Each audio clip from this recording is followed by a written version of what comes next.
Have you ever looked at a blueprint? It's like, a sea of lines, numbers, and all sorts of symbols. Lines, numbers, symbols. To the untrained eye, it might seem like a complex and repetitive document, a detailed plan for something yet to be built. Most of us skip over those pages, eager to see the final product, the finished building standing tall against the sky. We want the grand structure, not the tedious instructions.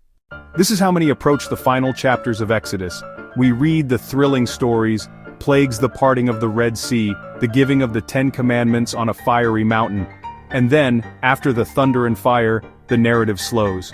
We get chapters filled with intricate details, lists of materials, gold, silver, and bronze, fine linens of blue, purple, and scarlet, precise measurements, step-by-step instructions for a portable sanctuary, a holy tent designed to be carried through a vast, unforgiving wilderness. It can feel like an ancient construction manual. Exodus chapter 38, Exodus chapter 39, Exodus chapter 40. They are the final blueprint of the tabernacle, God's dwelling place among his people. They describe the altar, a place of sacrifice and communion, the basin for purification, the courtyard separating the holy from the common. They detail the sacred, jewel-encrusted garments for the priests, designed for glory and beauty, and the final assembly of the structure. It's easy for our eyes to glaze over. But what if these chapters are more than an instruction manual? What if they're not the end, but a different kind of beginning? What if, hidden in dry descriptions, lies a profound mystery? Quiet devotion, incredible craftsmanship, a community coming together for a divine purpose. For the first time, these former slaves are not building for a pharaoh but for their God, pouring their skills and hearts into the work. We're invited to pause and look closer. Why record every single detail with such precision? Why dedicate so much space to these final acts of creation? The story of Exodus is a journey, slavery to freedom, despair to hope, chaos to order. These final chapters are the culmination. They show the Israelites given a task that defines their relationship with the divine. It's not just building a tent, it's creating a space where heaven and earth can meet. It's learning to bring the sacred into the everyday. So don't rush past these pages. Treat them as a map, a guide to a deeper layer of meaning in one of history's most epic tales. Welcome back to Bible Stories and Chronicles channel. If you like to hear beautiful stories from Bible, please subscribe to the channel and like this video. This will be very meaningful to us, thank you. Imagine for a moment that you're a master craftsman. You're given the finest materials the world has to offer. Gold, silver, bronze, fine linen, blue, purple, scarlet. You're not just building a structure, you're creating a masterpiece, a work where every detail sings. Every cut, every weave, every measurement, it's got to be perfect. This was the task given to the artisans Bezalel and Oholiab. But they weren't just skilled. The text says they were filled with the Spirit of God, a divine endowment of wisdom and knowledge for all craftsmanship.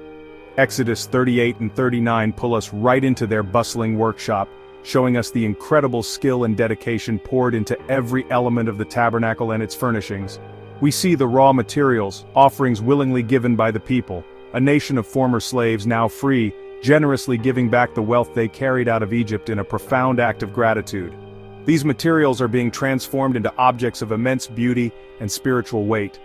The text guides us through the creation of the great altar of burnt offering, forged from bronze, a place of sacrifice and communion.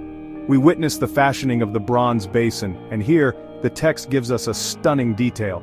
It was made from the polished bronze mirrors of the serving women. They gave up their own reflections to create a tool for spiritual clarity, a vessel for purification, where the priests would wash before entering the sacred space. We see the courtyard taking shape, pillars hangings creating a boundary between the ordinary world and the holy ground within.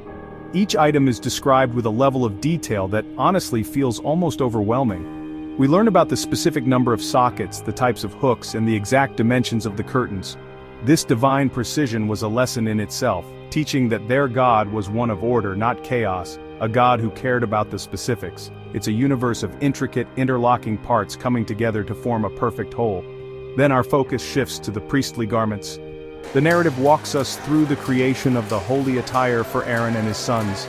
This is not ordinary clothing.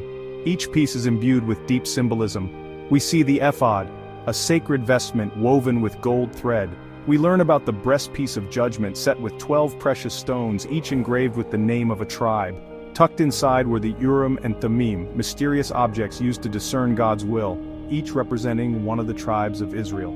It was a constant reminder that the high priest carried the weight of his entire community and its future on his heart whenever he approached God. The robe, the tunic, the turban, every piece is meticulously crafted according to a divine pattern. The vibrant colors themselves were a language, the blue speaking of the heavens, the purple of royalty, and the scarlet a foreshadowing of sacrifice and atonement. Why this obsession with detail? Why does it matter how the ephod was woven or how many pillars held up the courtyard? Maybe the answer lies not just in the final product but in the process itself. The act of creation, when done with such focus and intention, becomes a form of worship. It suggests that our work, our skills, and our attention to detail matter to the divine. It elevates the labor of the hands to the level of prayer. It teaches that holiness isn't found only in grand pronouncements from a mountaintop, but can also be discovered in the patient work of our own hands, in the careful execution of a plan greater than ourselves. After all the materials have been gathered, after every piece has been perfectly crafted, the final act begins. In Exodus chapter 40, the focus shifts from the many artisans to one man, Moses. He's tasked with the final assembly. It's a bit like watching the final scene of a grand play, where all the props and sets we've seen being built backstage are now brought onto the stage. Moses, following God's precise commands, begins to erect the tabernacle. He sets up the frame, stretches the coverings, and hangs the veil that separates the holy place from the most holy place. He then carefully arranges the sacred furniture within. He places the Ark of the Covenant, containing the stone tablets of the law, in the most sacred space. He sets the table of showbread, lights the golden lampstand, positions the golden altar of incense. Each action is deliberate, a step in a sacred choreography that's been planned from the very beginning. Outside, he sets up the altar for burnt offerings, the basin for washing. He anoints the tabernacle and everything in it with holy oil, consecrating them, setting them apart for a divine purpose. Finally, he dresses Aaron and his sons in their new priestly garments, anointing them for their service. This is more than just setting up a tent. It's the physical manifestation of a covenant. It's the creation of a focal point for an entire nation's spiritual life. The Israelites, who had just escaped the monumental architecture of Egypt built by slave labor, were now building a home for God's presence. This was a stark contrast to Egypt, where monuments were built by slaves to glorify dead pharaohs. Here, a free people built a home for the living God with joyful generosity. This structure was not static and imposing like a pyramid, it was portable, designed to move with them on their journey. It symbolized a God who was not confined to one location, but who traveled with his people. Their God wasn't made of stone, fixed in a temple. He was a living presence, journeying with them every step of the way. And then, the climax, the moment all this preparation was for. Once everything is in its proper place, a cloud covers the tent, and the glory of the Lord fills the tabernacle. The divine presence, the Shekinah glory, descends so powerfully that not even Moses can enter. The holiness is so pure, so potent. This is the ultimate validation of all their work. It is God's tangible acceptance, his divine seal of approval on their obedience and craftsmanship. It's the answer to the unasked question hanging over these chapters. Will it work? Will this human effort truly create a space for the divine? The answer is a resounding yes. But this spectacular conclusion, it raises even deeper questions for us today. What does it take to build a space for the sacred in our own lives? What are the materials we possess, our time, our talents, our attention? How can we, with focus and intention, craft a life that becomes a dwelling place for the sacred? What are the untold lessons hidden in these final detailed blueprints of Exodus? As we step back, intricate details fade, a grand theme comes into focus: the beauty of collective obedience. Not one hero's story, countless hands in harmony. Women donating bronze mirrors, every individual played a part. This wasn't the forced, soul-crushing labor of Egypt, where they made bricks under the lash of a taskmaster. This was a creative outpouring, a response of gratitude from a people set free. The text says their hearts were stirred and their spirits moved. It was a collective act of worship, giving from willing hearts united by a sacred purpose. True liberty isn't no rules, it's aligning with a life-giving purpose from a divine blueprint to a divine dwelling place. It's a story about the intersection of the heavenly and the earthly. Raw materials, gifts from the people are brought forward. gold symbolizing divinity and purity, silver the price of redemption, bronze standing for judgment. Then, through the spirit-guided skill of the artisans, these materials are transformed, they're elevated into objects of sacred purpose, imbued with meaning and beauty according to a heavenly pattern. The ultimate culmination is the moment the glory of the Lord fills the tabernacle. The bridge between heaven and earth is completed. The journey that began with God hearing the cries of slaves ends with God living as a neighbor at the center of their camp.